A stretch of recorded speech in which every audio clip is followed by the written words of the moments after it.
पण जो आम्हाला जुनी पेन्शन योजना लागू करेल त्यांनाच आम्ही मतदान करू.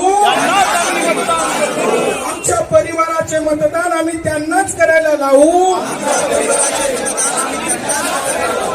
आमच्या कुटुंबाचे नातलगांचे मित्रांचे मतदान आम्ही जो आम्हाला पेन्शन देईल त्यालाच करायला लावू.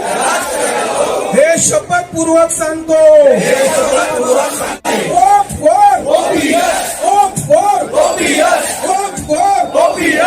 पण जो आम्हाला जुनी पेन्शन योजना लागू करेल त्यांनाच आम्ही मतदान करू. आमच्या परिवाराचे मतदान आम्ही त्यांनाच करायला लावू. आमच्या कुटुंबाचे नातलगांचे मित्र